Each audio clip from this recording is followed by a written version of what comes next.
so long. Yeah. Why is it called that? Not what I called it. I put the notes in the group. I'll do it again. But I believe we are live. So I'm gonna just get. Yeah, we are Put the live. notes in the group. I'll do it again.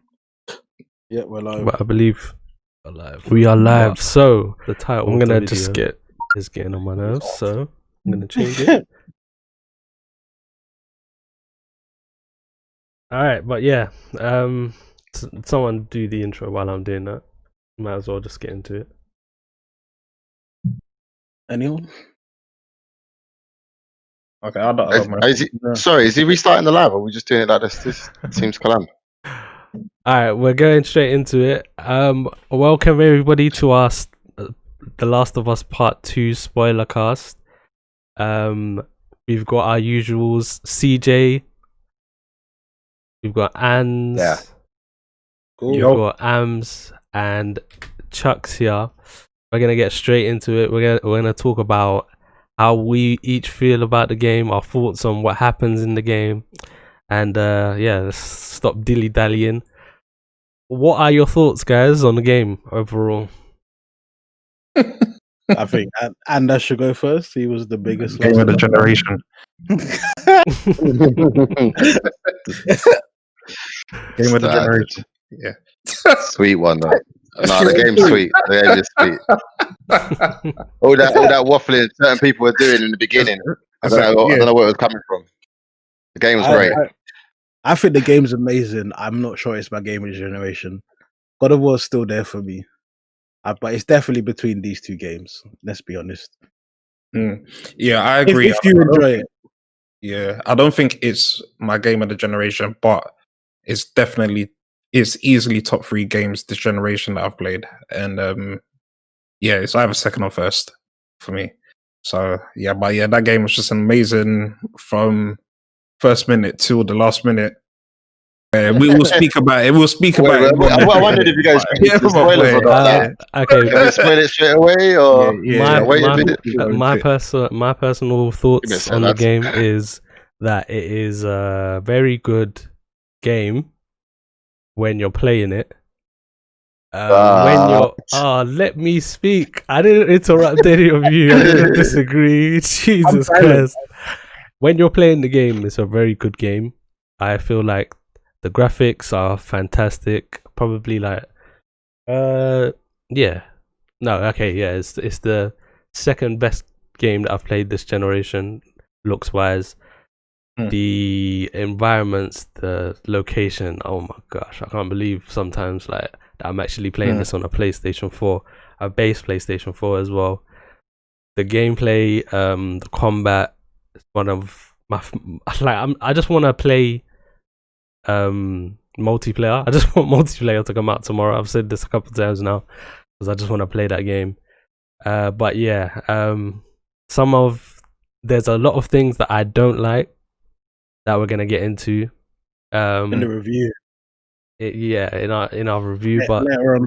Yeah, but okay, yeah, that's fine. And that's my thoughts overall. I wouldn't say that it's anywhere near my game of the generation or even my game of the year. There's too many bad things in it. Yeah, there's too many problems for me in the game. So yeah, that's my thoughts. Okay. So where are we going? I'm gonna let Ams take over just to bring up the first subject of the podcast. So today we're going to get into spoilers. We're going to discuss the story, different parts, and we're going to give our opinions on how those parts of the story went and how we felt about them, if we thought they were really good, if we thought they could have done it different. Small things, what we got from those parts of the game.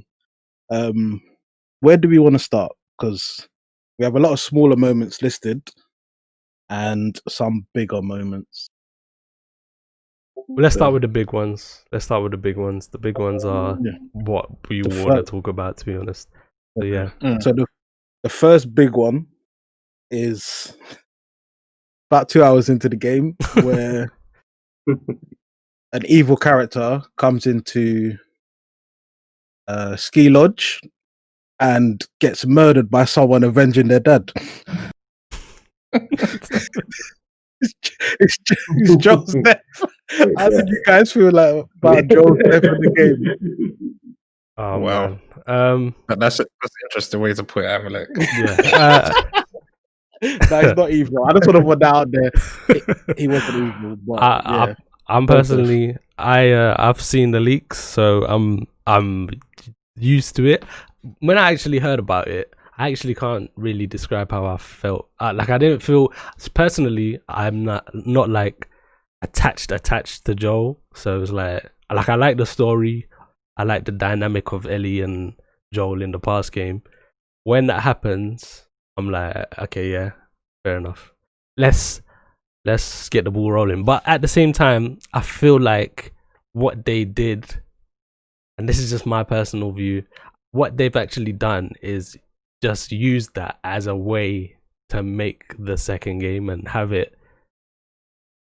give it a reason why there's combat in this one and why this whole game takes place, personally. So yeah, that's my thoughts. I don't see a problem with that, because like, if it didn't go that way, what other way was you expecting? Does he go on another journey again? CJ, your mic is not bugging. Yeah, I thought it was bugging. Go on, Ams, gives Oh, your yours. I'm bugging anyway. Who, me?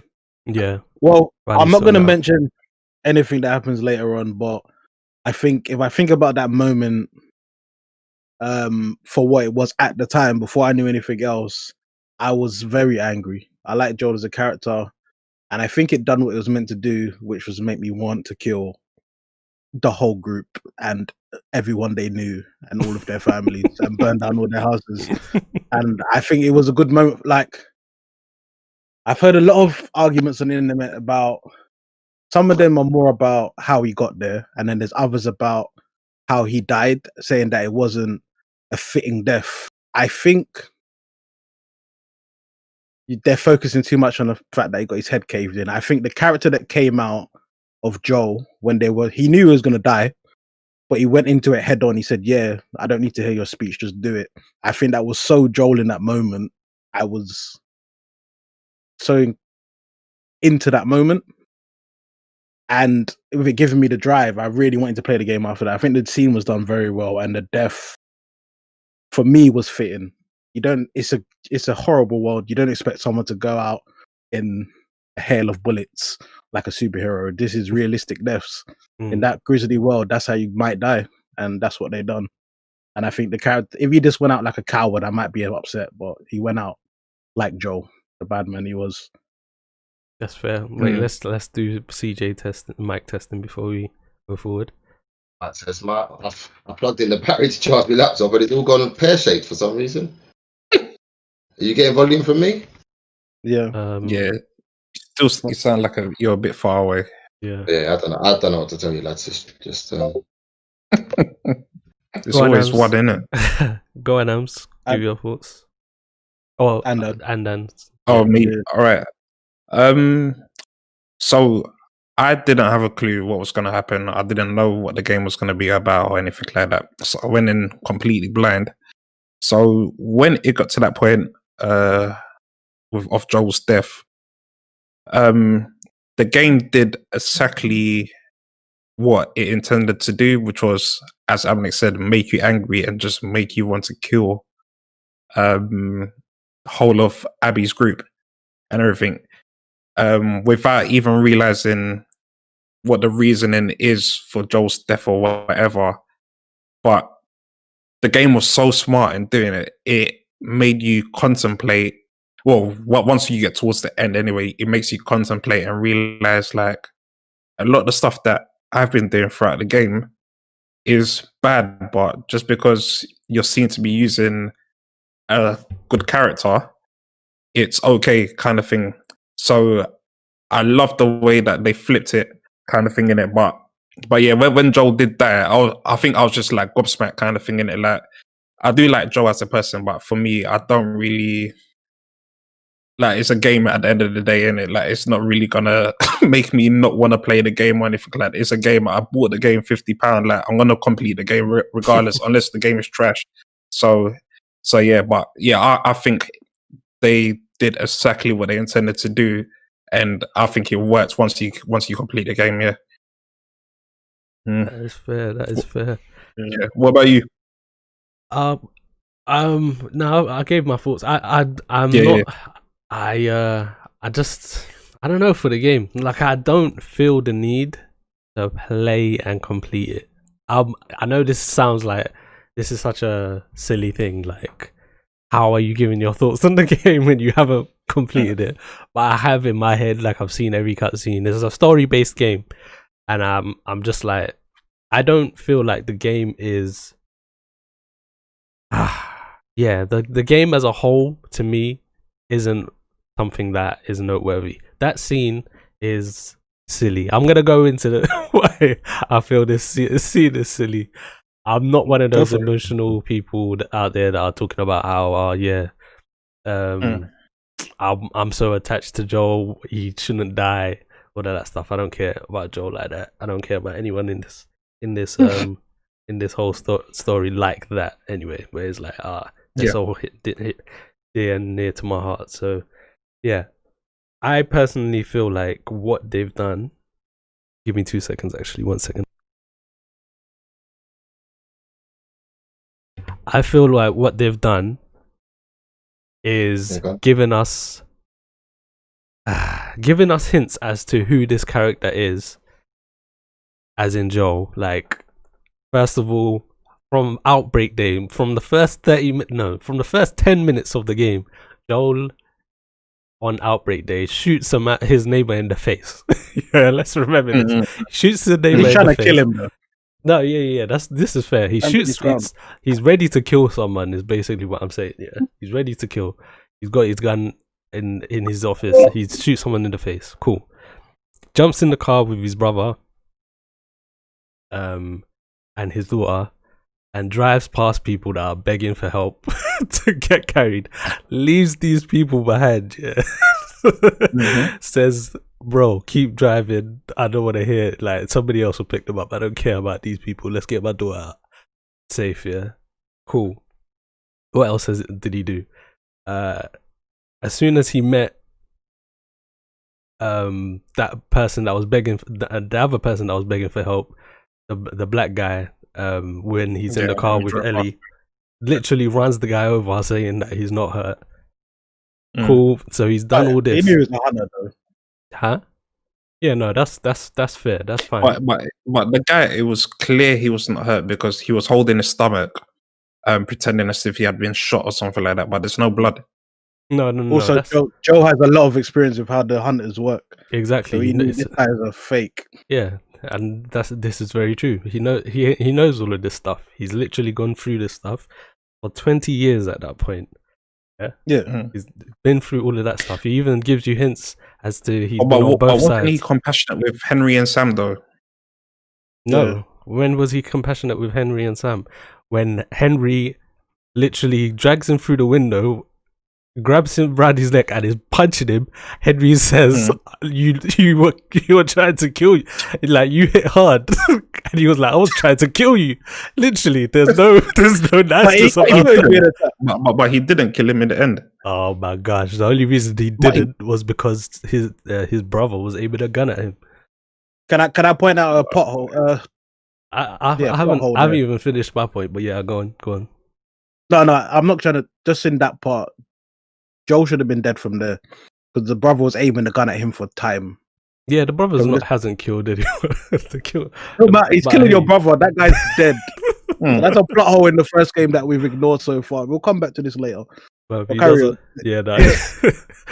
yeah. So, but yeah, he's done all that stuff. What else? He's run through a whole hospital, killing mad people. Everybody. Literally kills a woman begging for her life, bleeding on the floor. Like, let me go, please. Man said, nope. You're just gonna come after us. So this guy is remorseful. Like, he has no remorse. Yeah, like he doesn't give a damn about anyone. Cool. My only thing is, I don't mind that they've basically said, yeah, Joel is this way now. Like he's ready to save people. He's ready to, like, he's become comfortable to the point where he'll do something like this. That's all fine. I don't mind. My only thing is, maybe it's, I don't want to do this, but maybe it's just like bad writing, or maybe it's just like not thinking things through all the way to the point where just give context. Like, give us an extra 20 minutes in the game, at the beginning of the game. We see what Joel does with his brother. He goes out there, I think they grab the guitar or something like that. Cool. Just give us an extra 20 minutes of context, of maybe even in that scene where Joel and Tommy are bringing 2 people back that they've met on that run out. Like, do you know what I mean? Just add that to the scene where it's like, okay, yeah, so now it gives us context to where it's like, okay, cool, this guy is different now. He's actually this kind of guy. Like, other movies do this, other shows do this, where it's like, things have changed with this character, and this is how.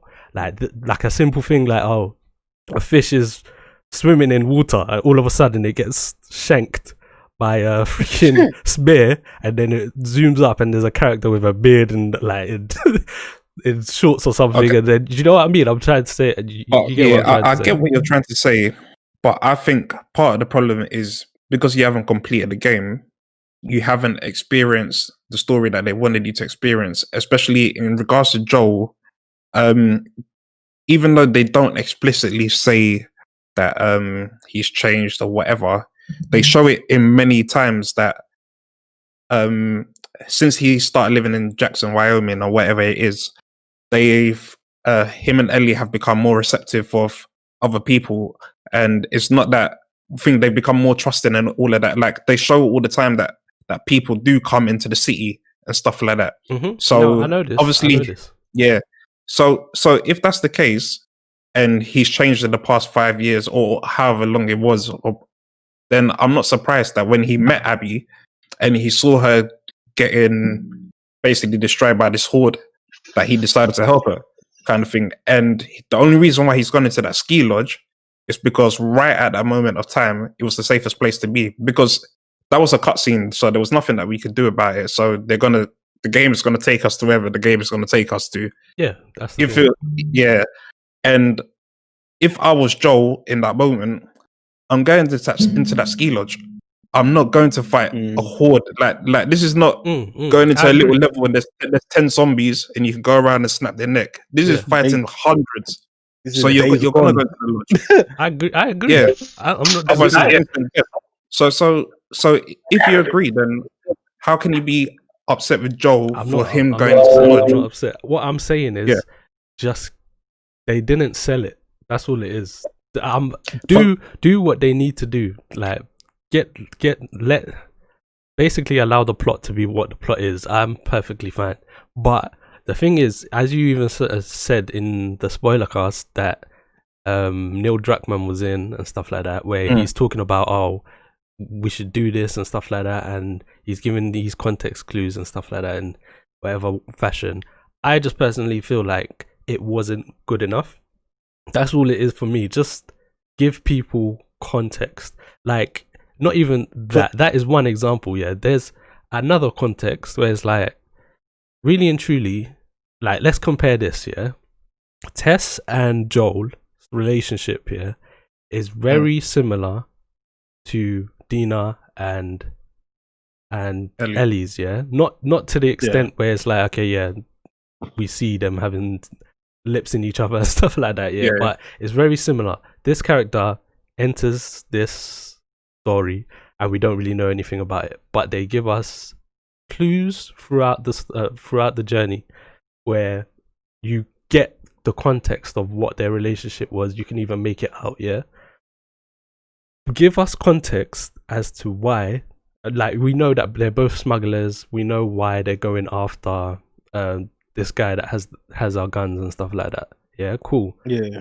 Give us context as to why Dina is ready to go out and sacrifice her life for Ellie.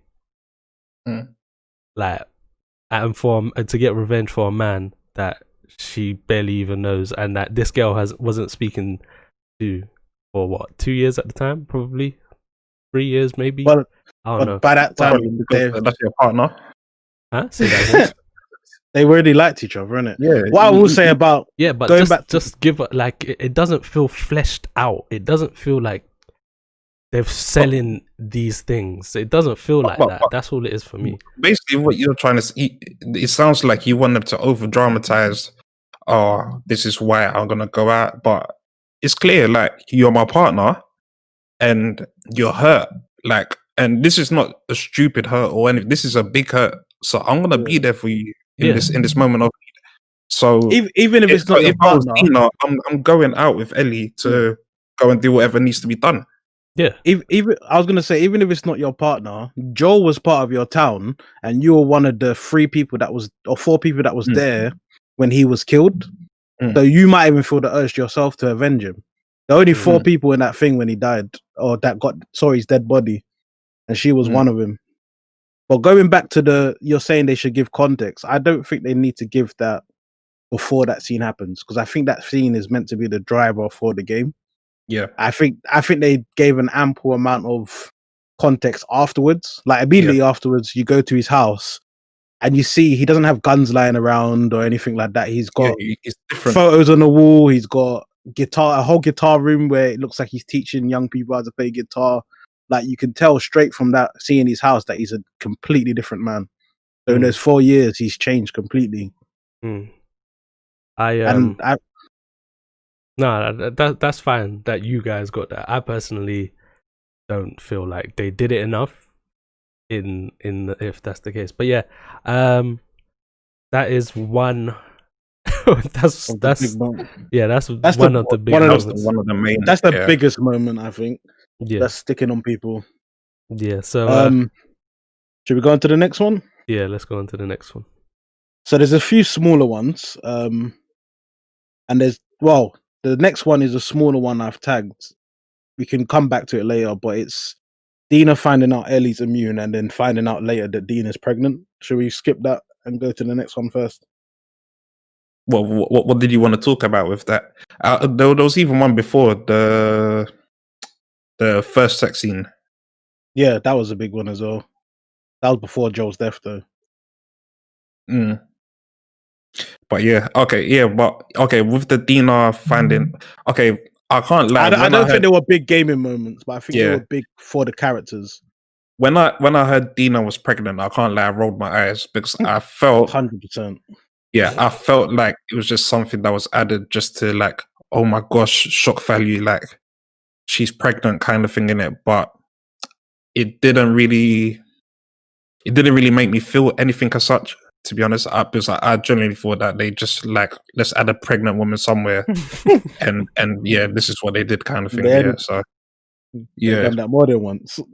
but I thought it was a good scene when she found out Ellie was immune, and she just felt sick, and like you were trying to get her out of the, I think, like them escalators and stuff like that, and like she just could not do anything in it. Like, to me, it looked quite real for me anyway. So I thought it was powerful because no one knows that she's immune the whole time, and then the first one to find out is the one woman who agreed to go on this journey with her. I think it was needed for the story. Yeah, to build that trust between them. Yeah. What's your thoughts, Tony? I just don't care about Dina in this game, if I'm being honest. Wow. Like I don't know why it's so bad. Like who do I care about in this game? Tommy. Care about Tommy. The only reason you care about Tommy is the first one, isn't it? Tommy's a waste, man. Nah, I just like Tommy just because of the scene where he shoots Manny in the face. That whole scene, he's just moving like Terminator. Like that's the only reason I like. That's the only reason I like him. That was the most badass thing that happens in the game, in my opinion. That whole scene. What? Yeah. He was actually moving like Terminator, in my opinion. Like couldn't even kill him. they had to like just get away from him. Do you know what I mean? It took 3 of them. They were all scared. Do you know what I mean? That's the only reason I care about Tommy. You know what? I get what you mean. One thing I read when I finished the game was a lot of people were complaining about the side characters in the game, and I think part of the problem was there were too many. there were too many side characters. So in the end, the only side characters I really cared about was Dina, and I kind of cared about Lev just a little. Not even that I cared about him, but I kind of liked his relationship with Abby. But for the rest of them, when I'm doing missions and going through like they're talking like, but me, I'm just trying to get through this. Like I generally don't care what you got to say at the moment. But I think yeah, they messed up in.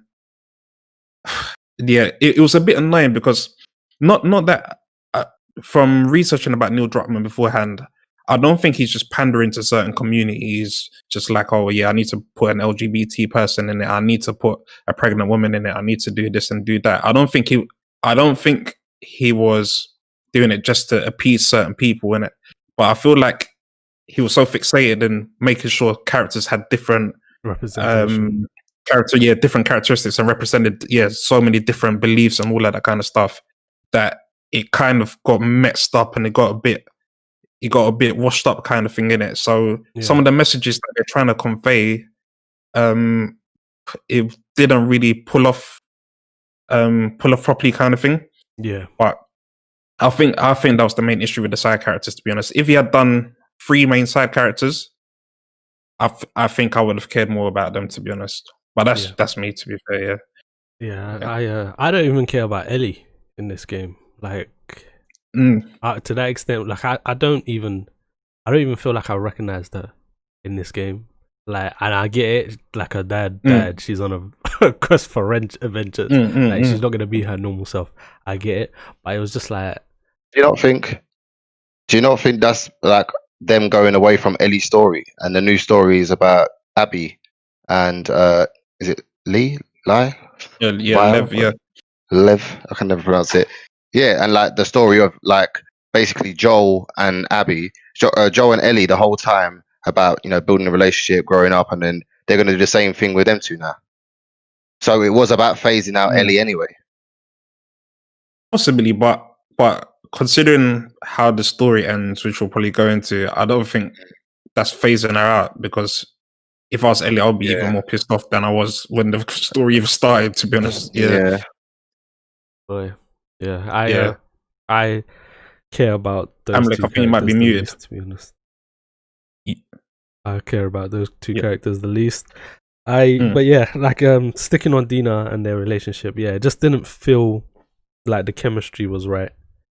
It didn't feel right. It doesn't, like, obviously. Do you know what it was? You see that sorry to interrupt here, but see that downtown Seattle bit where you have that big open space and then you can go to so many buildings and blah blah and all that.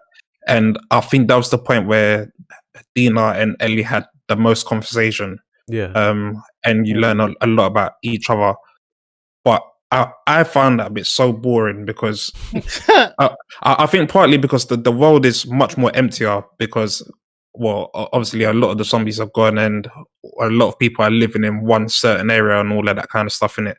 But I found that a bit so boring that I didn't even want to listen to the conversation that Dina and Ellie were having. But the times that I did tune in, they were having good conversations and stuff that I was learning about, like when they went into a synagogue and stuff like that.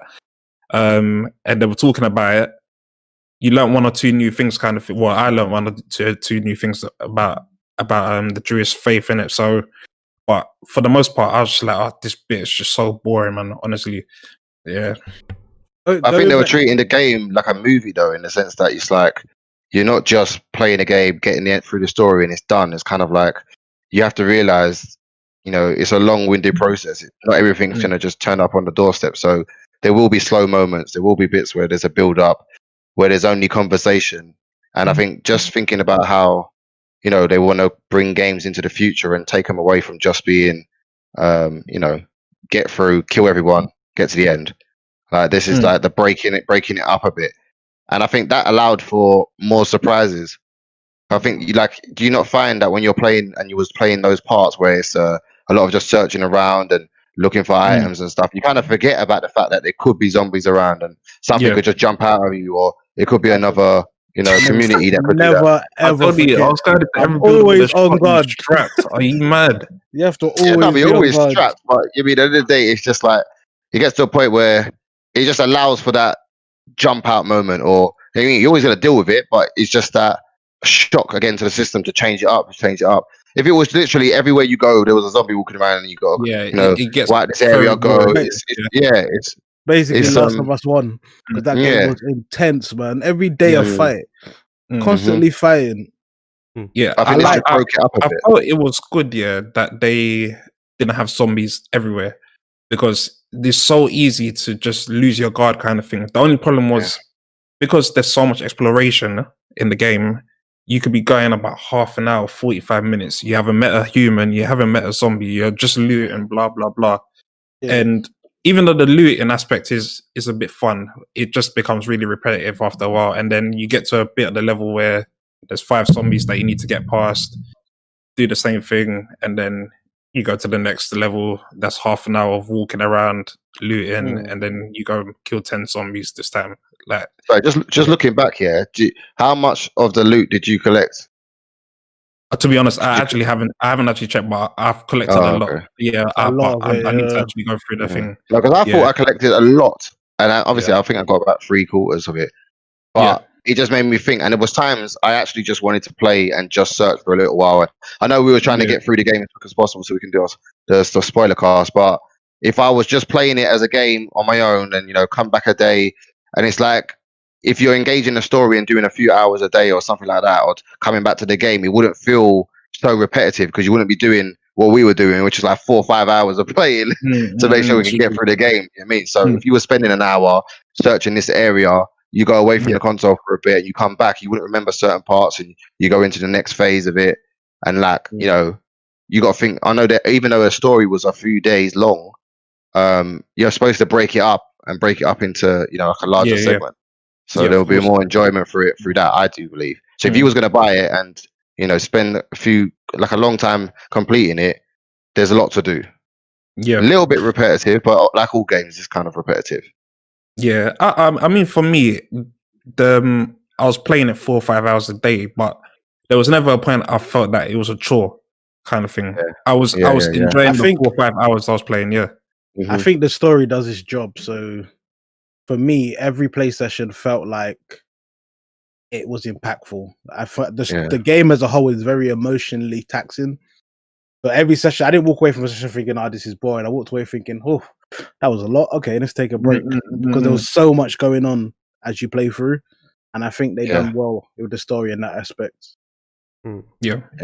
I'm disappointed. Sorry, I missed out from the beginning. My laptop was spazzing out, boys. But I missed out on the Joel conversation. I'm a little bit disappointed, but what were your thoughts on that? Actually, you know what? Yeah, like I felt it was needed. So, like I was saying, in terms of where the game could go. If you just keep playing it and he never dies and you have to keep going on this story, are they going to go on another long journey together, to see if they can still get this same cure that they tried to get years and years ago? That's a boring game to me. I don't want that.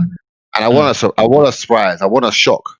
Like a good movie is one where you don't see it coming. Obviously the spoilers that were out allowed for some people to know, but unless you really wanted to look online and find a spoiler, you could play that game not knowing that scene's coming. You can expect it, but you could also expect that scene to go either way. It's a 50-50. You know what I mean? You could think that everyone is going to die in that scene. You know what I mean? There's so much opportunity there. Anyone could have died in that scene. 100%. Someone else could have come in. It could have been raided by zombies. Anything can happen. So if you're playing the game without knowing, I mean, that's a great storyline. And then obviously there's a disappointment because, you've invested a lot of time playing the first game in this character. You learn to like them. But then that's the development of the game. They're now giving you a new character and you're building on like a new season of a TV program. Like the main character can die and you get invested in somebody else. Yeah. So I thought it was the right time. And I think it made the emotions of the game kick in a lot more. There was a lot more, like you said, like the rampage style to it, and you're thinking, I just want to kill everybody. I don't know if we've gone into the second phase of the game yet, but obviously I think that also helped build back onto the energy as well, to mix up your own emotion. Because now you start to think to yourself, well, actually, should I have done that? Is she still a good guy? You mean? Yeah. To be fair, killing random people, just walk around the street just because you're trying to get somewhere. You're not answering any questions. You're just sticking blade in there. You don't even care why you're here. You don't care. You got no family to go to. You don't care. You're gonna shoot die. someone's dog, bro. Just shoot someone's dog. That's so deep. Everything. If I'm killing humans, the dogs are dying. Everything. No, I did enjoy it. But yeah, sorry, go on. I don't know if you wanted to move on from there. I was wanting to circle back around to the pandering thing and say I think it's very hard in media to do it. Like, if you try and play it off as the norm, it doesn't matter. People are going to still say you're pandering. If Ellie's scene was with a man, no one would have said anything. But because it's a woman, they're pandering. So I think it's hard to put on them for that sort of thing. I think because it's not the norm for people playing the game, they always pick up on it, no matter how subtly you do it. But you say that, but people picked up on the Abby and Owen's sex scene, and people had stuff to say about that. But I think that's mainly because of Abby's stature. Yeah, and they thought she was. That's what I'm saying. Anything out of the norm, people are going to pick up on it. If Abby and Ellie were the two conventional Lara Croft looking women, and Owen and Dina were two Uncharted looking men, no one would have saw anything. They just would have said, "Oh, they both have a partner. It's done." So I think it's a very hard line to tread when you're trying to push representation. I think it's probably too much. So much. They've got a lot in, but I think they pushed because you don't see the representation anywhere. So they thought, screw it, let's just throw it all in. But then it kind of negates what you're trying to do, because you've put so much in it. At least allow us to focus on maybe 2 or 3 characters. You really bond with them, and then come Last of Us 3 or whatever game Naughty Dog makes next, then you can now add another 3 characters that people really bond with, because like you can go out of this game and even forget half of the side characters' names. Of course. Yeah, the side characters story. I think they put in that all the main characters were the groups that are underrepresented, and all the side characters were just cis males and females, and those are the ones you didn't really get to know. Out of them, I would say Jesse and Manny were 2 that I started to get to like, and the game was like, no, you're not gonna like. I didn't even like Jesse, man. No, I didn't care for him. Jesse was boring. I liked him only. I didn't like him at the beginning. It's when he came and he backed, and we done that scene in the car. I thought, okay, I'm starting to like. I can't even. You see that scene? Yeah, I thought this guy was a snake because I was thinking, why are you here? By yourself as well. I swear down. Yeah, that was like, why are you here? You know what? Yeah, all the times Tony was telling me about the game and saying, some things didn't make sense and da. If there was ever a time I was thinking this don't make sense, is when he just popped up out of the blue by himself. But all the way to Seattle, by himself. They didn't even try and say, I came with someone, but they got shot by a WF or something. You also have to think. I thought he was a snake. I swear to you. You also have to think Ellie and Dina and Tommy. They didn't make it hard for him to go. Everyone's dead along that route, so you just had an easy journey to Seattle. Everyone's dead. They left all the doors open. All the doors they had the doors behind them. That's the thing. That's what I'm saying. So inside buildings, all of the outdoor ones, they're all open. So you just have to walk through. He's just making a free journey there. That was a bit everyone's dead. Nah, it was weird still. It's weird. It was weird, but if you think about it, everyone along that route dead. Yeah, but then it's the same as saying Tommy was going through it before they was, and they were still interacting with a lot of people. But he left dead bodies as well. Yeah, humans. It didn't seem killing anyone else or anything else. He never had to go in buildings. It seems he found a way around. Because he's Tommy, innit? He is a lot better than that. Walking through walls. He's just a sicko. I think the one decision that I had an issue with was when Ellie decided to go after Abby again rather than go to save Tommy. Yeah, and I get it. I get it, but also I don't, because I mean, yeah, she's killed Joel or whatever, but Tommy's as close to family as you've got now. So why would you not go to try to save him next? I don't Tommy think so, can man. take care of himself. I think the bond between her I'm being and Joel sarcastic, is by the way. about a father-daughter relationship. There's It's no a lot way. more. That is But it's like you killed my dad, bruv. There's no way. I don't care what anybody's saying. I don't care. I'm going after the minute. You can think that I'm going to back Tommy all this time and we're following his route. No, I'm just trying to get to Abby before Tommy so I can kill her myself. That's all she's doing. There's never been a moment in the game where it's like, oh yeah, nah, man, we got to make sure Tommy's safe. That's what I personally felt. Well, she said she'll bring him back safe. For me, I think it wasn't. I don't think she was thinking straight. She wasn't thinking straight the whole game. She was suffering from PTSD, and I think that that drove her actions more than anything we could like. We're thinking straight, so we'll say, no, you have to go save Tommy. She's thinking, this guy killed my dad, and now I'm having dreams every night, and all that's on my mind is revenge. So she just thought, screw it. And I think that's a fair assumption to make, that someone with PTSD would just say, screw it, I'm going to kill this person. Yeah. Because she's suffering. Okay. So, you know, I jumped off. Yeah, go on, Tony. Yeah, should we go back to the go on. next moment? What the next moment up is a big one, bigger than the last one I mentioned. Unless you want to go back to the sex scene, but I thought that was just null and void. It didn't make any impact on me. The sex scene was stupid, but yeah, let's. The first one, not the second one. The first one. The first one was fine. The first one was fine. That was nothingness. Yeah. Okay, so let's even talk about the second one. No, the second one is actually ridiculous, bro. Like, you know, in films when it was literally like a film moment. Yeah, like a bad film moment. Yeah, exactly. Not even a good film moment. A bad film, like AMC kind of quality. That does not happen in real life. I'm telling you, like it does when the man's trash. It does, and Owen is trash. The game, mate. Okay, Pulling so each let's go other's back hair. to Abby. Music's playing in the background. Some dumb scene. Oh my god! Get out of here, man.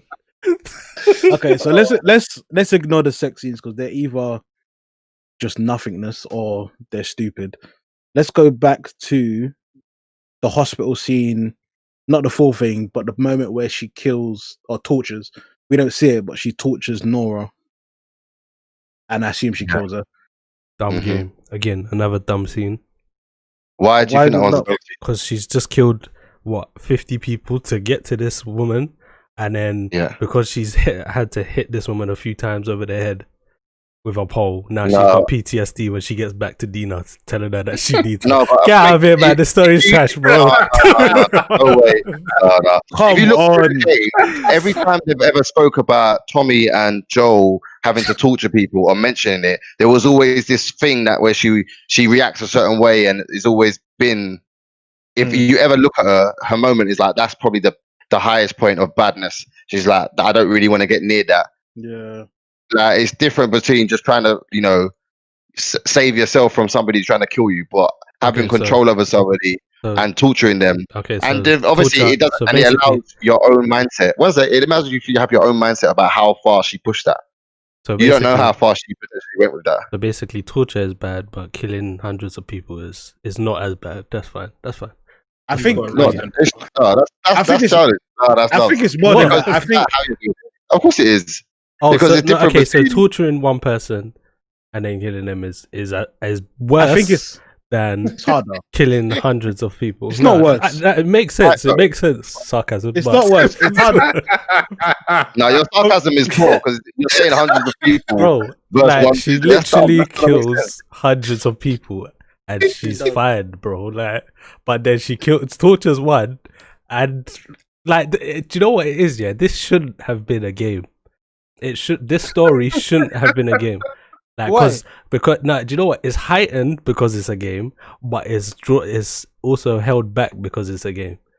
So like the fact that you have to kill people to progress and then make it through the game, it's helping it because it's like, okay, this is bad. What she's doing is bad, and it's like, okay, you're in her shoes. You're as angry as Ellie. You're killing people. Cool. But then when you find out the story about Abby, it makes you feel like, okay, like not everybody is bad in this world. Like I shouldn't feel this way. Cool, it's heightened because you're actually carrying out the actions of Ellie.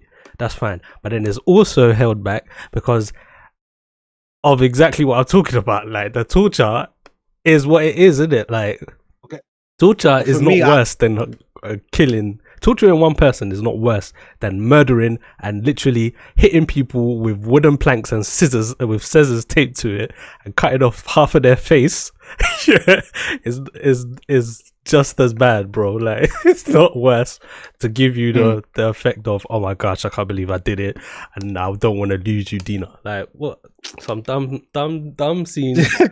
But yeah, go just on. to cut in, I don't think it was the torturing itself that upset her. I think because in that scene, Nora questions if her name's, I can't even remember her name's Nora. I think it's Nora. She questions your actions because of what Joel done.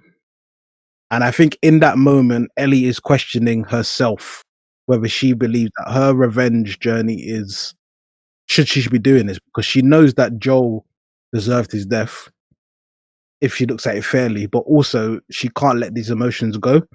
So I think there was a whole bunch of emotions welling up in her before she had to torture her, and it was just such an intense moment because the woman's dying anyway, and you have to make that worse. And in that moment, you think what you're doing might not be justified. So I think it's just a whirl of emotions from all of those things that made her shaken by that moment. You know, when she's going through killing everyone, she doesn't have to question it. She's just on autopilot. I've got to get through to find this person. But in that moment, when you're one-on-one with that person and they're questioning you, she might have been made to question herself. And I think it worked in that way. That's fair. You've given me a new perspective. Oh, piss off. What? He backed himself with logic and sense. You did not, bro. You just said, nah, your sarcasm is bad. Bro, come like abs or stay out, bro. No. I'm not even going to jump on you like that, Tony, because you'll cry anyway. But you didn't give me a chance to speak. You just said, yeah, 100 people is just, that's not as bad, is it? Yeah. Anyway, moving on. I'm not gonna go with him. But it's still not just as bad. Like it's not any worse for that to be the case, if you know what I mean. In my personal opinion, torture's not as bad. Should. No. You're telling me that running through these people, not one of these murders that she's committing, she's gonna say, "Bruh, am I doing the right thing?" Because she knows this already. She knows what Joel did. Do you know what I mean? She knows what Joel did before she even goes on this whole revenge plot. Cool. That what you said does make sense. It may have heightened it to the point where it's over 100%. You know what I mean? Like if you reach 101%, it's overboard. But still, like maybe just have a scene there where she's talking to herself and it's like, this is really worth it or something like that. I don't know. But yeah. Why do you make the game? Because everything you can say, I don't have 20 minutes here. I don't have a 30 there. You know, this is bad writing. Flipping, Spielberg over here. Get out of here, man. Could be Spielberg. This guy's always because I feel like it's never going to be perfect for him. No matter what you do, you was going to find a problem with this game. No game. There was never going to be perfect writing. There's never been a perfect game. If you look for a flaw in everything, you're going to find it. No, but when you're trying to do something as delicate as this, it needs to be right. You're not. This isn't a throwaway story like where you're using freaking dragons and shit and things that don't exist. I think also so. Oh yeah, when it comes it's a character driven and character based story. So don't try and divert it any other way. When it comes to the killing and stuff like that, I think obviously because none of us have ever been in that kind of situation, you never know what is going to go through your mind. The fact that you feel the need to have to kill someone, like something in your brain's already snapped and already gone kind of thing, in it. So when she's making certain decisions and she's making it fully emotionally, you might not be able to reason with it from watching it. You're just like, this is dumb, because if I was there, I wouldn't do it. But you don't know until, God forbid, something happens to you that you feel that you need to go out and go and start killing people or whatever. You don't know what kind of decisions you'll make in it. So I can understand why Ellie might have been going through it, even though you don't understand at the same time in it. And even then, you need to have lived your life in a world that was just zombies and angry it's humans. different times, man. Yeah, it really is different times, man. But yeah, I get what you're saying. I read into it differently. I think it's a scene that's it hits in two different ways. There's parts you see different parts of it. So either you're gonna enjoy it or you're not gonna enjoy it. But to be fair to Naughty Dog and Druckmann, they did say this game is gonna be divisive. So I think they knew beforehand. Yeah, we don't know if some of these parts are gonna hit. We know it'll hit some, but we might not hit others. That's fair. You want to move on to the next subject? We can. Or CJ, do you want to give your thoughts? Oh yeah. Yeah, I know you lot keep saying about this killing is so much worse and da da da da. I don't feel like in any point in the game she's been sitting there and someone's bleeding out and she just leaves them. It's literally pretty much instant deaths for the majority of the game, unless it's like a gunshot and then on the other side of the other side of the room. But you're pretty much instant killing someone, isn't it? But with that, it's like they leave it on black. They don't actually show you to what level that she tortured this person. You know what I mean? If she's breaking her leg and piercing the bone through her skin, but she's still alive and like slicing her and like there's a lot more you're taking into that than just shooting someone and they just die instantly. Because when she's shooting people, it's just like killing a zombie. Like you're just protecting yourself. But there's a difference between protecting yourself, even though she's not half the time she's running through killing people. She justifies protecting herself while she kills everyone because she has an objective. But when you're torturing someone, I feel like there's a difference in how that can break you emotionally on your story, because she's not even the person that she wants to that extent. She wants Abby for killing Joel, but then how much worse is she for this torture that she's now putting her through? Because ultimately, Abby didn't just kill Joel, she tortured him first. Do you know what I mean? Like shotgun in the leg, then wrapped it up so he wouldn't bleed out, and then battered him, and then made sure you could watch while she battered him on the floor crying. Like that's torture. That's not killing someone, is it? And then it's the same thing. So now to try and get the name of the person she wants to kill, she's decided that I'm going to do exactly what Abby did and torture them. That's a lot. I think that's a lot of work. That can break someone differently to the way. So when she's come back at it and they're looking at her like, oh yeah, did you get what you wanted? Yeah, but at what cost? Do you know what I mean? That's the way I looked at it. Like you can say what you want. I mean, we haven't killed a today one, so we don't know how it'll break us either way. Unless you're Joel or Tommy. That's the way the story. That's the way they wrote it. Yeah. I think it's let's move on to the next subject. I'm gonna skip over. Oh no, I'm not gonna skip over it. So the next is another one of the Wolf Firefly groups dying, and that's when Ellie finally makes it to the aquarium and she murders. Well, I don't know, self-defense in my opinion, but yeah, she murders Mel and Owen, and then she finds out that Mel was pregnant. Oh, this one got on my nerves as well. Fuck them kids too. No, that got to. I was like, oh, because I think it's a scene where we know she's pregnant, so we're like, oh, Ellie, man, chill. And then she realizes straight after. You don't know Mel's pregnant at the time. No, you do. No, you don't. Do you? Yeah, you do. No, you play Abby after. No, you don't. You play as Abby after, and then you don't know. We didn't know. No. Yeah. She stabs her, and then she finds out. Yeah. She opens up the coat. Yeah. But in my head, once again, it was one of those things like, oh, you just added this in just to fuel emotion. That's how I felt about it, to be honest. And I don't mind feeling emotion and stuff like that when playing games in it, but I don't feel that you should force it upon someone just because you know that it's going to affect certain people. Certain people are going to turn the game off after that and feel like, oh my God, I killed a pregnant woman. But I don't feel you should force certain emotions. There's different ways. She could have killed any random woman or men, and you could have made it more poignant than it was. I was just like, so you think it's unnecessary? I don't think there's no difference killing if you're just killing people throughout a whole game. I think it was just to kind of bring it back to reality that these are actually people you're killing. Like for the whole game, you shoot people without no fault. That's what the game did though in the end, didn't it? The moment you killed someone that was pregnant because you knew they were pregnant, it was like, oh shit, this is a real person. Like it just shows that you're not even thinking about it through. But that means that the game has made such an impact on you. I think for me, that's a great game. Like it's not a great moment, but it's a moment that it brings it back into context of what's going on, and in that life and in that reality of what they're going through. It's not after that. I don't know how she found it easy to kill people after that, because I don't think she did. Who did she kill after that? That was it. It was just against that was it. her against Abby, innit? Yeah, exactly. Like, she killed a lot of people in that time. Yeah, she killed That was a big moment to kind of change. Oh yeah. A couple of those rafflers or whatever they're called. Yeah. But well, yeah, that was in the future. Yeah. I still think. I think it was a good point to put in. I know you're saying that it might affect certain people, but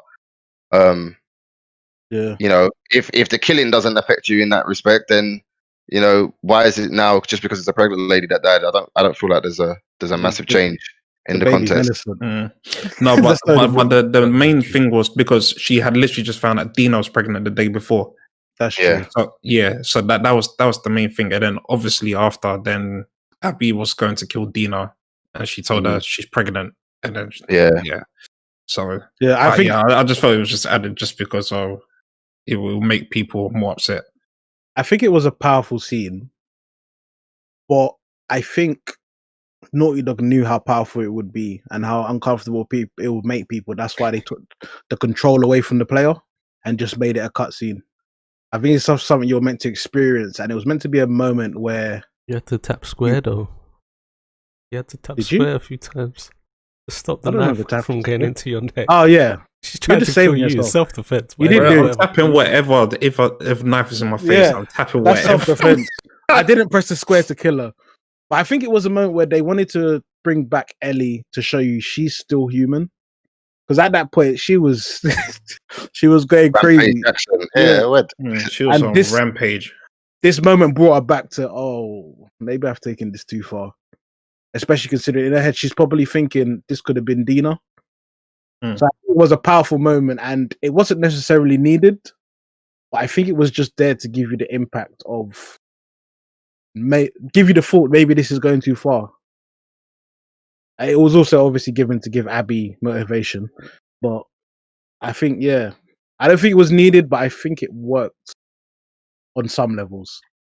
Yeah. Yeah. I don't really have. What about you, Tony? Have you even got to that bit yet? you got jokes, yeah? You got jokes. I'm up to Abby. So yeah, I've but freaking fuck them kids. But yeah, let's move on to the next subject. The next moment, it marks the halfway point. The next moment was Abby returns, and then Jesse's journey ends, and he has control over everyone. Jeez. That was Jesse. Abby returns to the theater. But he shouldn't have went out like that, man. Come on, bro. you could just tell the voice actor, the voice actor was just like, bro, can we like tweak it a little bit? Just that everyday beat. He ran through a door into a bullet, bro. It could have been anyone. Can I get at least like a slow-mo or something? Honestly. Nah, he just dropped. The ragdoll physics were showing. He just dropped. What's me, bro? But yeah, go on. What's your thoughts, Ed? Yeah. Well, with Jesse dying, not just the whole scene. Like, now scene. Abby's in control of everything. Everyone's fate's in her hands. Ellie's panicking. Just everything that was going on. How did I feel about it? I thought it was a good scene. Like it was proper sick because it just made you want to know what's going to happen, especially the way it ended. Because I thought that's it, Ellie's dead. Yeah, so for flip's sake, man. I just thought Ellie is dead. And to be honest, like I hadn't really judged Abby up until that bit, because for me, I thought if she's killed Joel, she has a reason to have killed Joel, kind of thing in it. And I just assumed Joel's probably done something bad to her in the past. So yeah, and I quite like that scene, to be fair, man. Yeah, it was proper good action. You're like, oh my god, and then before you know it, you're using Abby kind of thing in it. So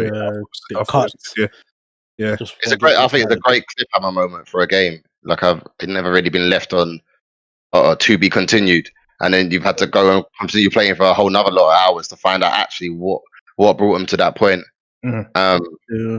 Obviously, her aggression and that at that moment, you're thinking, this Abby's just on it. She's just greasy. Like she's just, bro, I gave you a chance that you had your chance.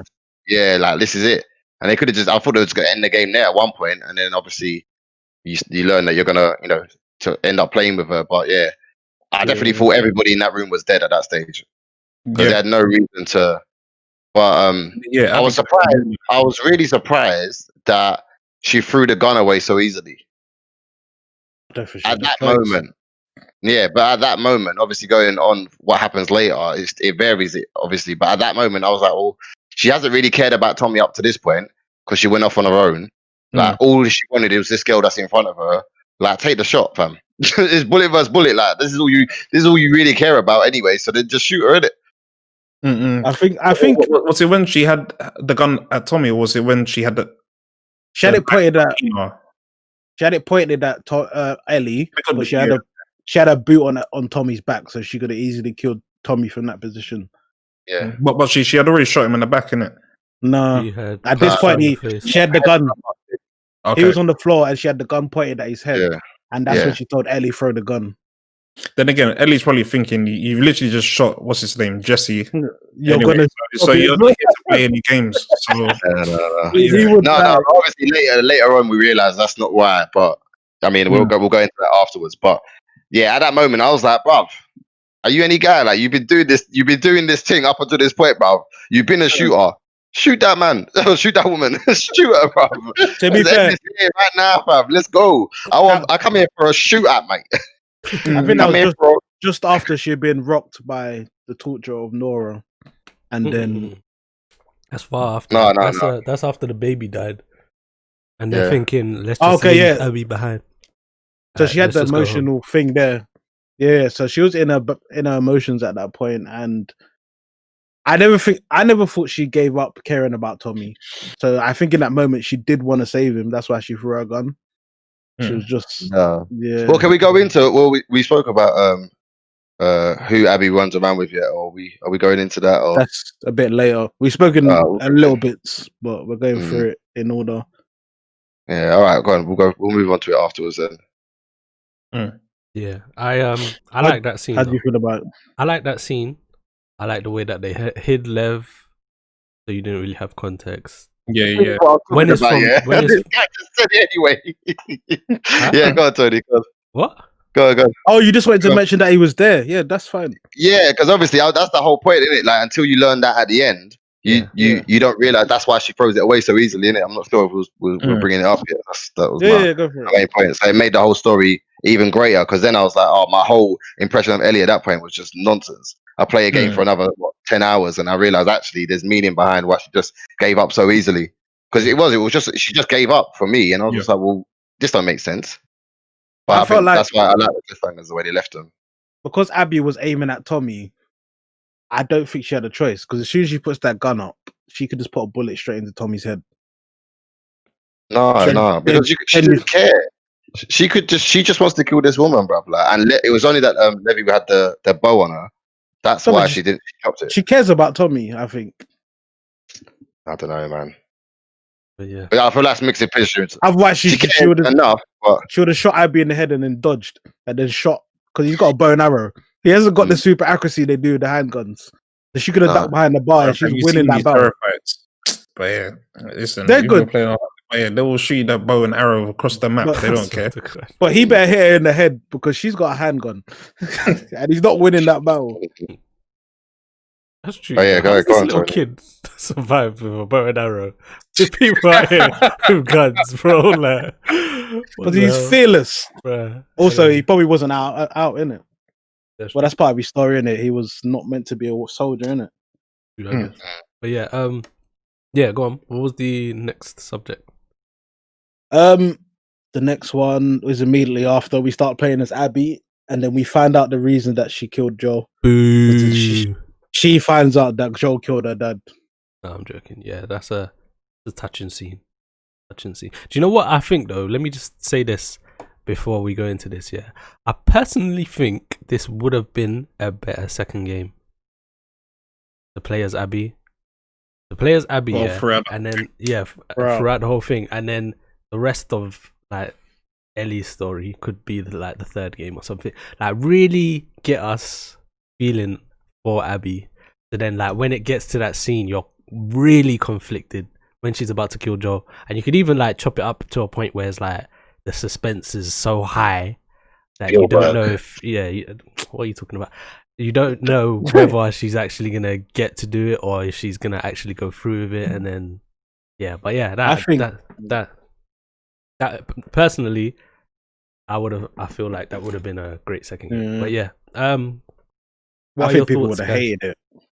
I think if they had to wait Raven, I think it would get Solid 2 kind of. It could have been really good, but I think if they had to wait 7 years to play as Abby, they would have been. No way. That's nonsense. 100%. No way. You wait that long and you bring out a game with complete new characters. No way. This time, like, I don't get what you guys are talking about. You played as Abby. You got to play as Ellie. If they took Ellie and Joel out and made you play as Abby, they're burning Naughty Dog headquarters down. Yeah, there's no way. There's no way. They did the same. They did it now. You guys are bugging. It would have been worse. Well, they didn't. They did it now. You played as Ellie for like 9 unreasonable. hours. You played as Abby for like 13 or 14. But yeah. Which is basically like a second game. I thought it was Ellie 15 and Abby. So it's a continuation later on, but throughout the same game. I swear you guys played this game on normal. Or did you play on survival? I played on hard. I don't know how you guys are getting through that those sections and it's taking you so long. I played on survivor. Because we're searching. That's true. I've got like 80% of all the items. That's the man that hasn't finished the game. Honestly, just keep your mouth quiet, right? We played on survival. But yeah, my resources are high. What are your thoughts, guys? What are your thoughts on that scene? Yeah, on that whole. I told Andan like early on, this whole mess is Abby's dad's fault. Screw Abby's dad. He's not. And I want to say the biggest pothole. Out here playing 13 hours as an NPC's daughter. Yeah, what kind of does is this? The biggest pothole in Last of Us history is the fact that within an hour of running tests, they wanted to kill her. That whole Fireflies and her dad are trash. And if we didn't do that, there will be no number 2. Yeah. Because what reason did he have to kill her that quick? Yeah, they've done. Of course, there would be but the thing, if they had killed her and got the cure, then there's no number 2 anyway because you've got the fact for zombies. Well, you haven't done any tests. You could waste that brain. Right. Man didn't take it a week. That's it. He put a thermometer in her mouth. Was like, yeah, we have to take her brain out. That is nonsense. Man, should run tests for a week, maybe even a few months before he comes to a conclusion. They're ready to. To do it. Man same day. I don't even think the sun went down yet. Yeah. she's got a heartbeat. Take the brain out. Let's go. What? Nonsense. I think. The only good thing this scene done was make. Because up until this point, I was thinking Abby just needs to die, man. Why is she fighting it? And when I saw the scene, I thought, okay, fair enough. He killed your dad. It's nothing to do with what your dad was doing. He's killed your dad. You get to get revenge. And I accepted Abby from then on. I didn't accept her dad, but I accepted her. Even though her dad's a scumbag, that's not her doing. And she didn't have to deserve to have him taken from her. So I think that was a good... Because it could have been anyone from his 20 years, but that was quite a big one and it was very recent. So I thought, fair enough. Yeah. I think that scene was very good for that. And then? Yeah, no, the same thing. Like I said, I didn't judge Abby for the whole thing. I was just trying to find out why exactly Abby killed Joel in it. So obviously, once you see that scene, and that's the scene that really made me think about all these people that you're killing in this game. Like a lot of them have got families. Like a lot of them are just in that situation just to protect themselves or whatever, innit? Kind of thing, and then you've just killed them just because they're in your way, kind of thing, innit? So that's what really makes you contemplate about what exactly you're actually doing in the game, innit? So raised as a game, as I said. Go on. Yeah. So like when I saw that scene and all of that, like I fully understand. And if I was Abby, do you think I'm caring about everyone likes Joel, blah blah blah? Bruv, Joel needs to die. That's it. He needs to go.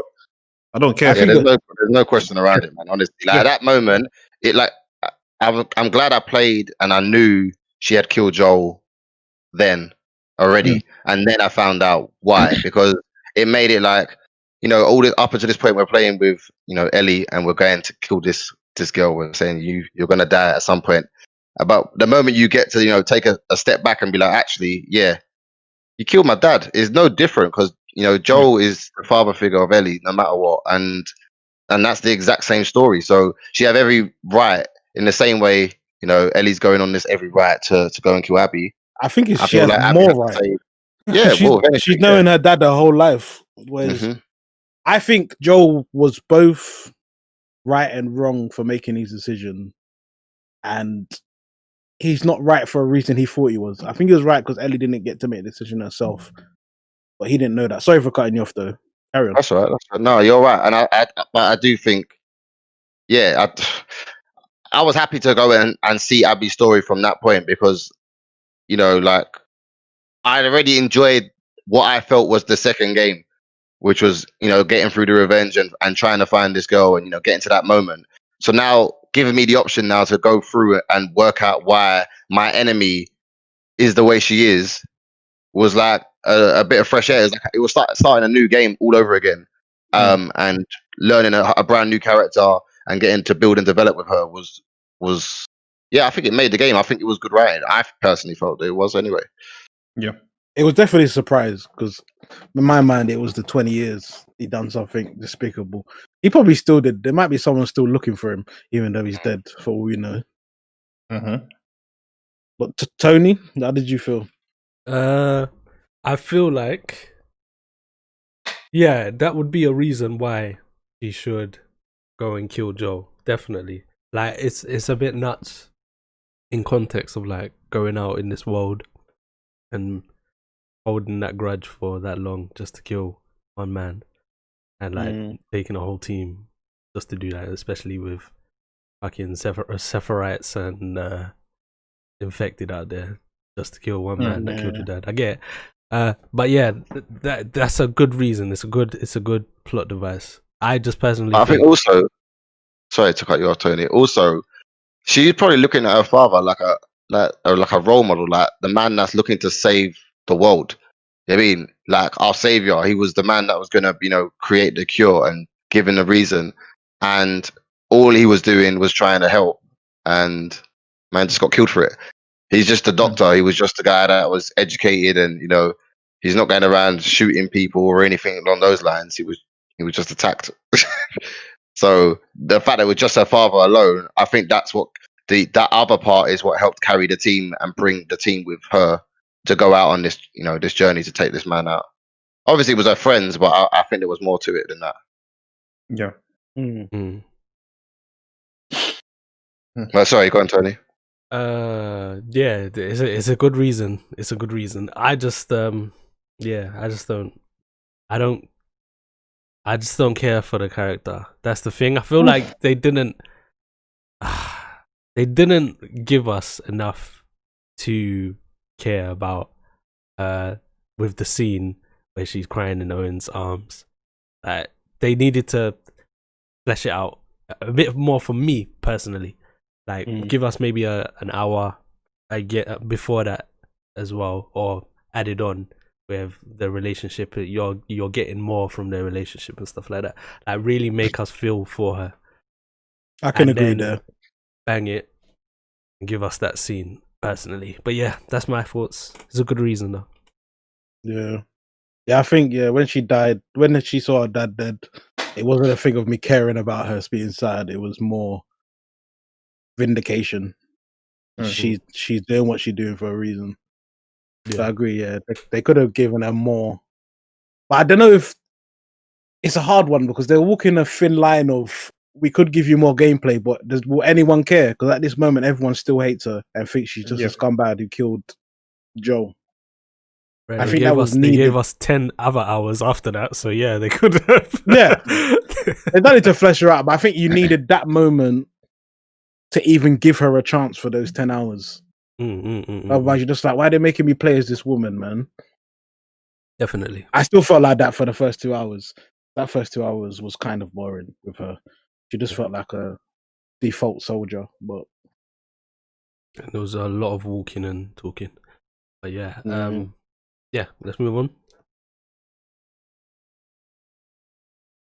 Okay, the next point is so we go. Do we want to talk about the Seraphites versus the Wolves? Because we get a lot of that between that and this next scene. Or do we want to go the next scene is when we find out that Lev is trans, and then we go to save. He goes to save his mother, so we have to get ready to go save him. But the big point was that Lev is trans. I can't even lie. I don't even know if I wasn't paying attention when that happened. Yeah, but you didn't even know. Because I didn't know until a bit later, and I think like I'll speak to my girl, and my girl was like, oh, "What's that? What his name or whatever?" I can't remember if I said Lily or Lev, yeah, but it took me probably about an hour after that to realize, oh wait, the boy is trans. Yeah. I was not listening to what this boy had to say, honestly. The only bits I remember him talking about was because I remember him saying something about cutting his hair and it made the village turn on him and all of that, so they were calling him apostate and something. So I thought, oh, you're not allowed to cut your hair or something like that, and I didn't realize, oh, because he was a woman and he's cut his hair and now identifies as a male. That's the issue in it. But I was baffled because some people were calling him Lily and some were calling him Lev, and I was like, who is Lily? Who is Lev? Like, I think that's what I got it when they're going through that building and the Seraphites are calling him Lily. I thought, his name's Lev. Lily. And then when he got all awkward, it was like, oh, did you hear what they said? I thought, oh, you're actually a woman, you're a biological woman. Yeah, it is what it is. Personally, I feel like Abby's part was just a big ass side quest, man. Just a lot of going to get stuff. Let's go and get the medical supplies for Yara. Let's go get Lev from this island. Yeah, let's go to Lev's mom. Yeah, like it's just a big ass side quest. I don't care about the characters enough to do that. So that's just my opinion. Like I'm happy there's representation and stuff like that. But yeah, I just didn't care about the character. Yeah, for most of Abby's day 1 and day 2, I just thought it was they didn't know what kind of story they knew what the main story was going to be, and it was going to show that it was like she's like Ellie, but I don't think they knew what they were doing for the whole 2-3 days, and it was just like, we just need to make up something and give her a reason to be running around. Bruh, can we realize that this woman, you can't do that in a month. Look, listen, she betrayed her whole WLF for a little kid, 2 little kids that she met a day ago. Are you kidding me? Isn't that what Joel did? But isn't that what Joel did originally? Where? When he took her? I know he wasn't with the Fireflies, but they were his people ultimately. No, he didn't care about them. And he went and killed everyone and got out of the building for this little girl that he met a day ago. Not even was it a day? He was never a days. Joel was never a Firefly. No, it was months. Yeah, it was slightly. Whatever it was, he dropped her in it. I think it was like 3 seasons actually. Yeah, because you go through very long time. Yeah, so it's like even still 9 months or so. It's what you think it makes a difference. Well, to be fair, Abby didn't betray her people for the Seraphites. She betrayed them when she went to go find Owen. So she was going to go find Owen and sail away with him. Finding them was just a part of her journey. She thought, I might as well help them while I'm here. That's what their leaders are waste men as well. Anyway, so the Wolves and the Seraphites, both scumbag groups. So I really wanted to kill the head of the Seraphites though. I was waiting for day 3, like final day. I'm going to choke this woman out. Oh my days! Wait, wait, you don't actually get to meet her, do you? No, you don't. I was actually burning about it. Yeah, the leader was the one who told him to break Yara's arm because the actual woman who that's started not them her, is that's dead. not her. I swear the Oh, Seraphites okay, leader okay. is. The woman who started them is dead. So the leader now was the woman who first said break her arm. Finish the one. Is Yeah, it? she was Is that the annoying, leader? man.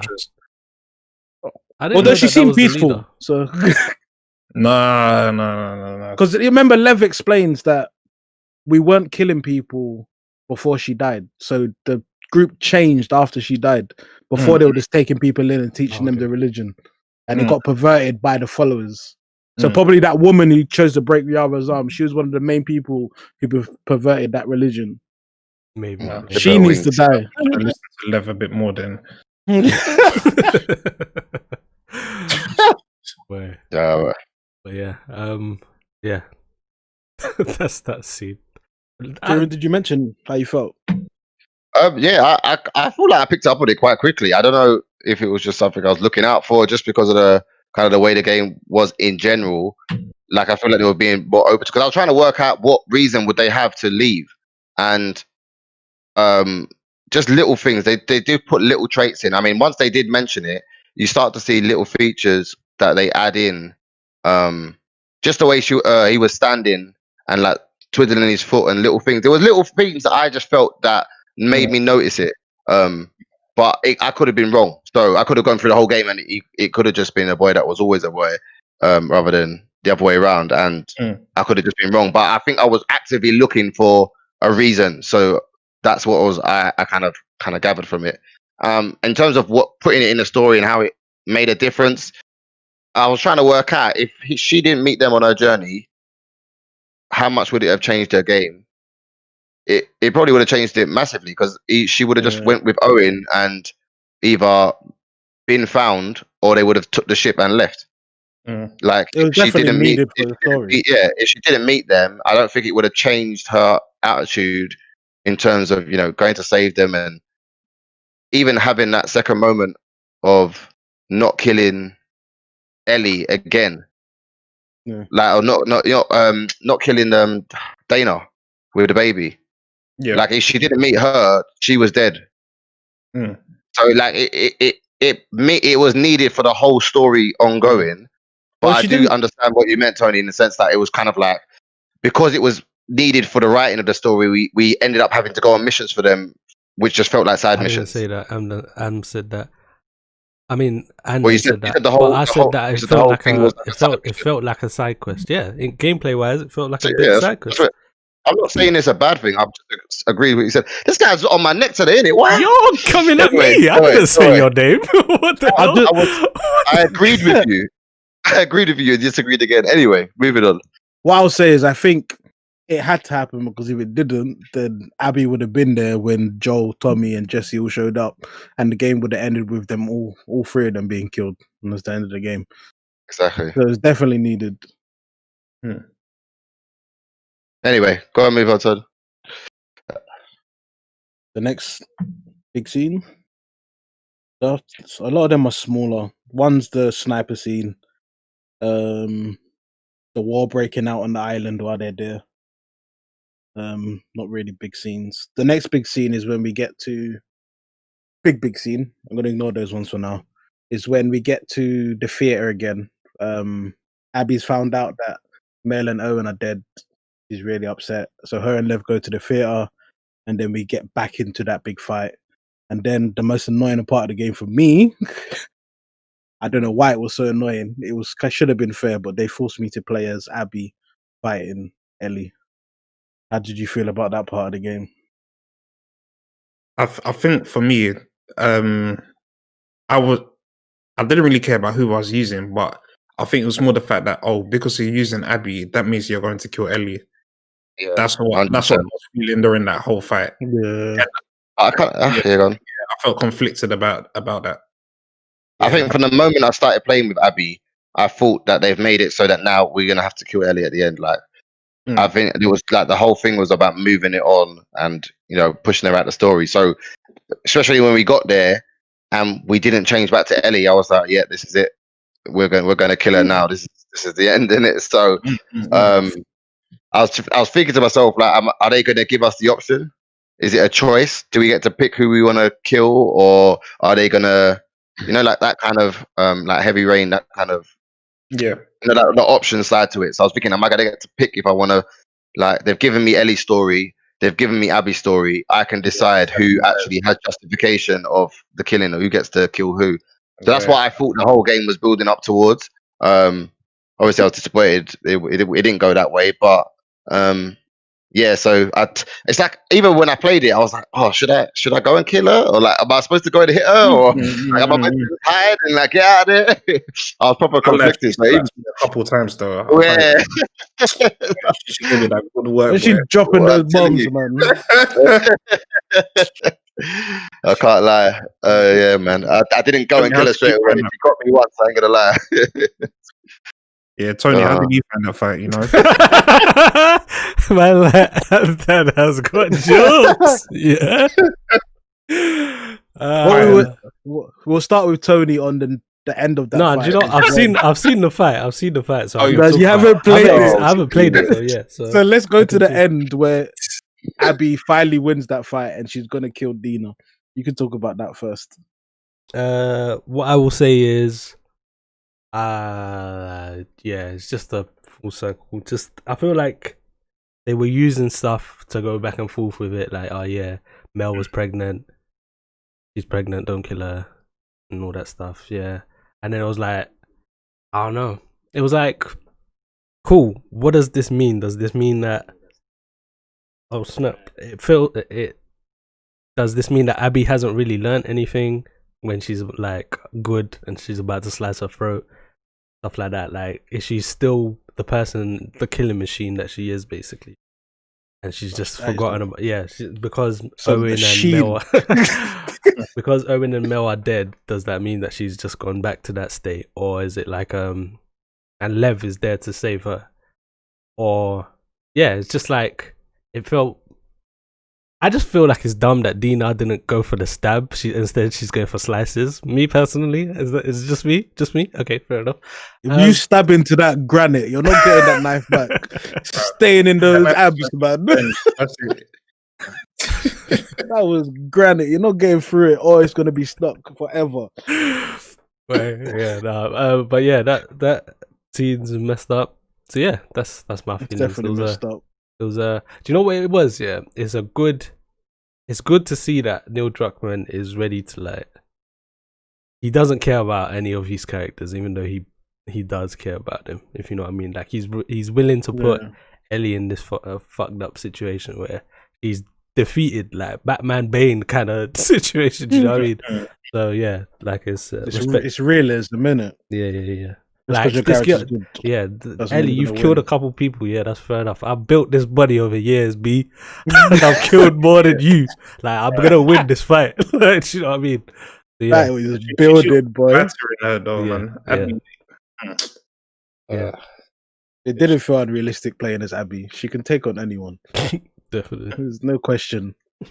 How did you feel about that, Andon? What? Dina. What, the Dina? The end of it, where she won the fight, battered Ellie, and then battered Dina, and almost killed her. Wait, well, I'm not being funny. If I'm Abby, I'm doing the same thing. To be honest, Dina and Ellie are even lucky that you didn't get shot in the back of the head after the fight. To be honest, innit? So yeah, I genuinely think in a fight, Abby against Ellie, Abby's beating Ellie 9 times out of 10 anyway, so 10 out of 10. she might get lucky one day, innit? But yeah, so yeah, it felt realistic, and I was happy that I didn't have to kill Ellie, at least. Yeah, then I would have been really pissed off. I would have been more pissed off about that than killing her, to be honest. Yeah. To be fair, Lev was the hero in that scene, isn't it? He saves Abby, then saves Dina. Yeah. Lev, my favorite character. Kieran, how did you feel? Should have killed her. I think Abby should have killed all of them. Everyone in that room should have died. They gave it an ample opportunity to just leave them alone. I've taken my revenge. Now leave me free. You've came back. Not only did you kill my dad originally, you know, your dad killed my dad. We're even. But you dropped every single one of my friends. Everyone. How do you let them live? There's no. You don't let them live. because the little kid you met 2 days ago. No.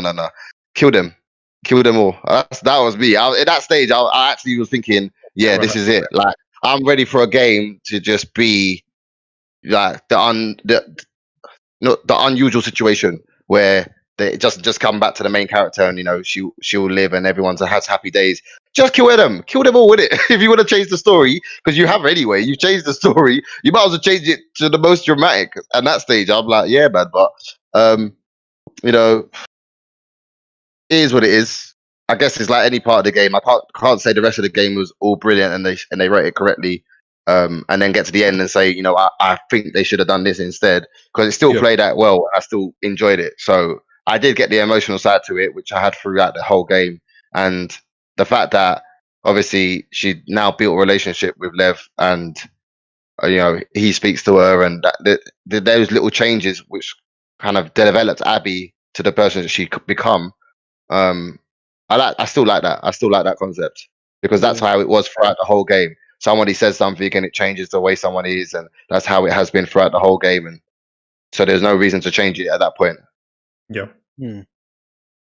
I think for me, I completely understand.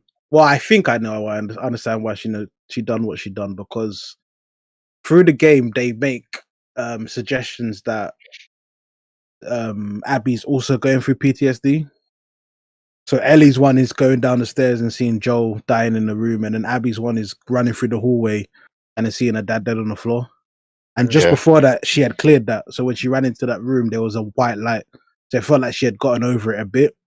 And seeing her boyfriend dead and her friend, even though they're not on the best terms, her pregnant friend die, I think that just snapped her. And I think it was very good that Lev pulled her out of it, because really and truly in this world, Lev has been the best to her out of everyone. Even her boyfriend is a bit crappy to her sometimes. I think Lev is the only person who's just been good to her and takes her crap. And I think it worked well. I definitely didn't want to see her kill Ellie. But I did understand her rampage, and I think it was good for her to leave it there and just say, listen, this is done. I'm going. We both got our hits in. But yeah, it was a good scene. Other than me having to play as Abby, I like that part of the game. Yeah. Yeah, that's fair.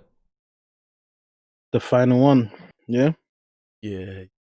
This final, I'm just going to roll the epilogue all into one, so you can skip around it how you want. So the epilogue starts from Ellie.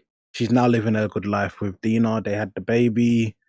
Then we discovered that Ellie has PTSD still, and she's not over everything that happened. During the same time, they revealed that Tommy's still alive, even though man got his brains blown out. And Tommy, I didn't understand. It makes no sense, but fair I enough. was so confused. I thought it was a dream. Yeah. I definitely thought it was true. To Ellie. I don't know why he does that to Ellie. Then she goes on her journey only to find that once he's done all that, Abby is just a shell of who she was before. And we have one last fight before the game ends. How did you guys feel about that whole last confrontation? Yeah, well, and I said, I definitely thought it was a dream from the offset. It just seemed too like that's what she asked for before, and like the way everything is, like this perfect lifestyle. Like it's not even like it's years and years and years down the line. Like the baby looked like he was probably under 1 year old. So maybe so we're saying this is 2 years in the making or whatever. But like they've had to live in this like boarded up lifestyle, and everyone needs to live in the same community because everything's happening. Like there's no cure, so there's still things roaming around, and all they've had to do is put up a little fence and not worry about anybody coming to their house and stealing everything. And like that was the one moment in the game I was like, this is annoying me. Like this perfect story is just up until that point I was happy, but that moment I said, you lot are taking the bit. This beautiful house has never been like, it's not run down anyway. Like, or did they just find loads of paint everywhere and just everything got built up, nice wallpaper, and they just popped down B&Q and just got all their bits done. They must have. Remember, B&Q is free now. So just go find anything you need. No, I wasn't sure about that. The only way they tried to justify it was showing me that the tractor was beat up, like. So yeah, that confused me. And then obviously her seeing Tommy again, stunned. I definitely thought, he has to be dead at this point. But his energy, I thought at first I was like, no, this energy is dead. Like, why is he coming and putting it all back on Ellie?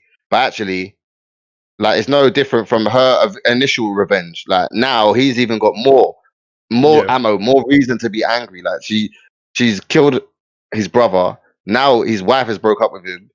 He's lost an eye. Like, and he obviously he lost the battle with her anyway. He went on this long journey and lost everything. He's and done do you know what I mean? Like, so I get his anger and aggression.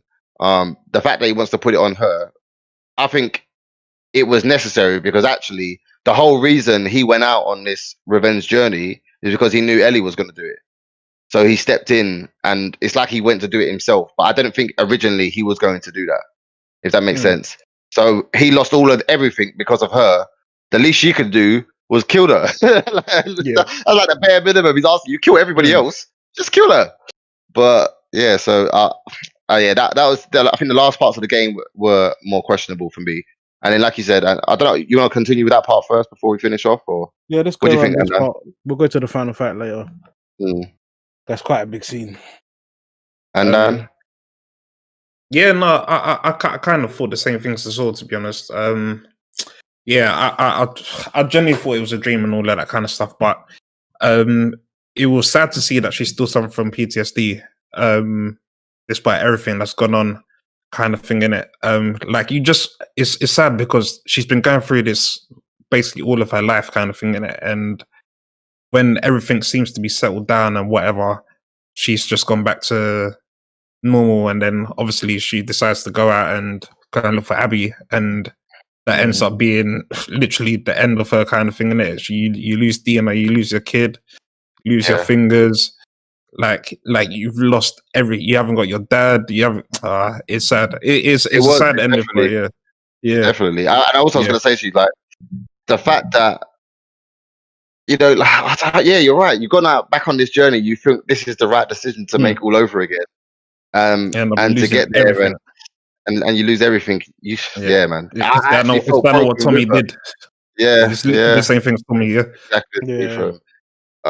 But I think the fact that she had PTSD at the end of the game, and it's only for that specific thing, just goes to show you that she can be affected by one thing throughout the game. Like, going back to like the torture scene, that's one thing that affected her. That the death of Joel is one death. Like, she's seen hundreds of deaths throughout the whole game, but there was one. Like, you can be affected by one thing in your life, and that's kind of, if you try and take emotional concept out of the game and think of it in your own personal lives, you've probably seen multiple deaths all over the world, but a death within your family is a lot more traumatic than knowing that there's like mass wars all over the world and famine and all this other stuff. Do you know what I mean?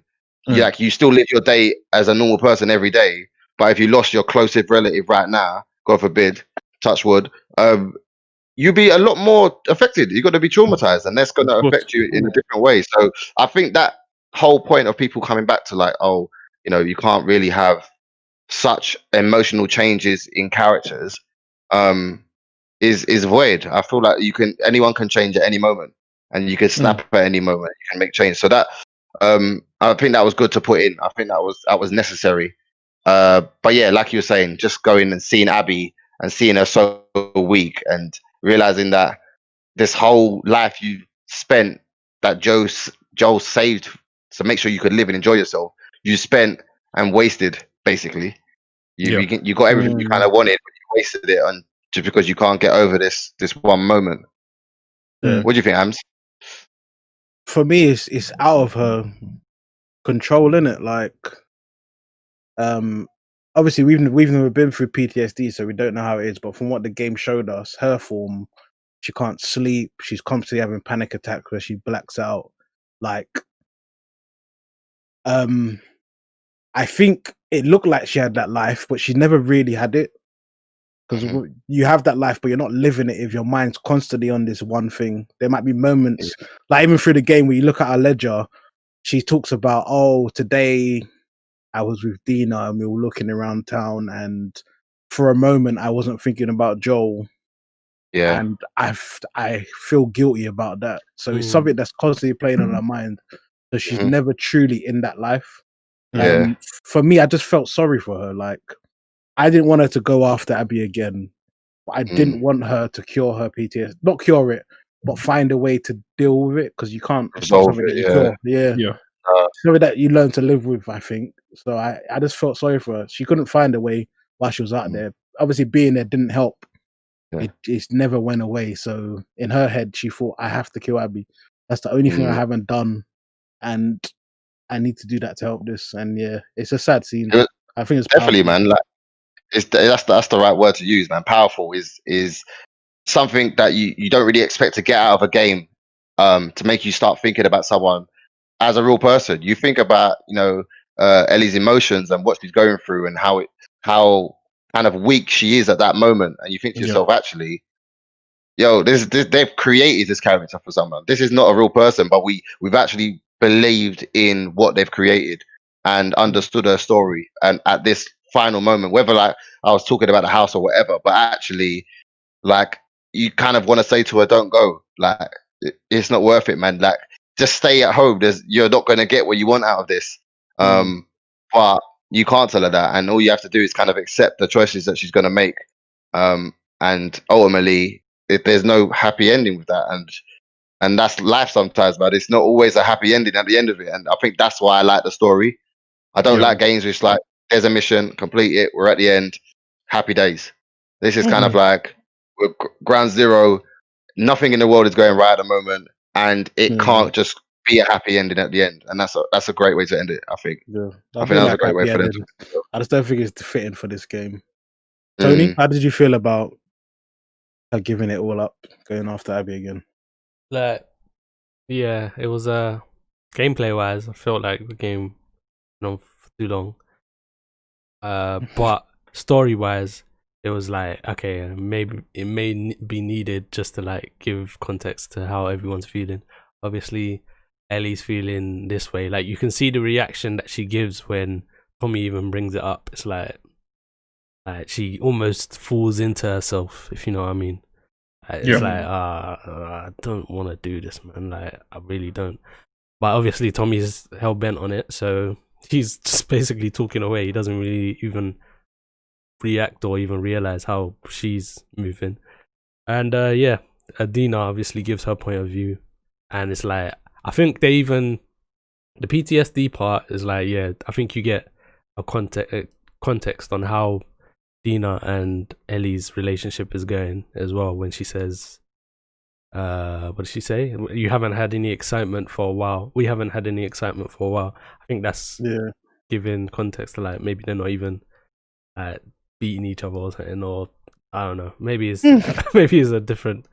But maybe I boring life. Yeah. They're living a boring life. So it's just needed. I personally feel like it was a bit weird that Ellie's just shooting people with machine guns with silencers in it and moving like Lara Croft for 2 hours.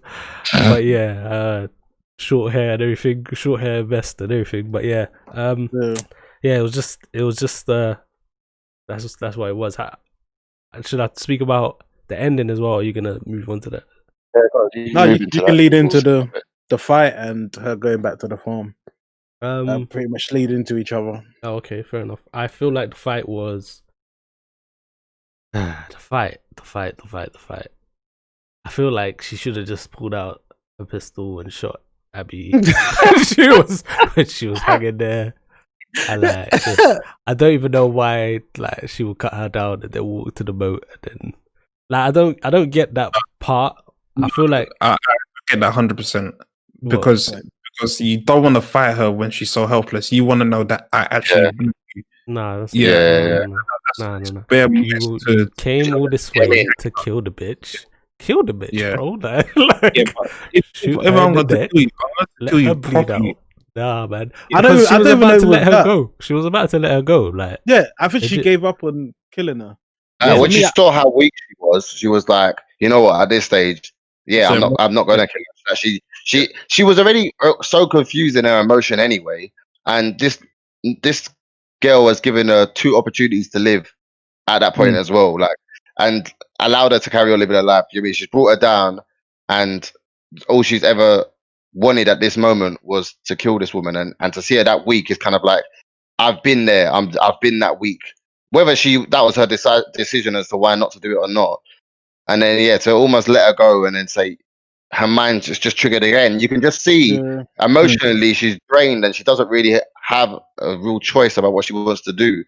Her mind is so hell bent on one thing, but then it changes so dramatically. It just shows how her whole life has just been destroyed and crushed through one specific moment. Yeah, because you don't even think about that, like losing her parents or anything. That's not even relevant to her. She lost Joel. You know what I mean? Like that's been the most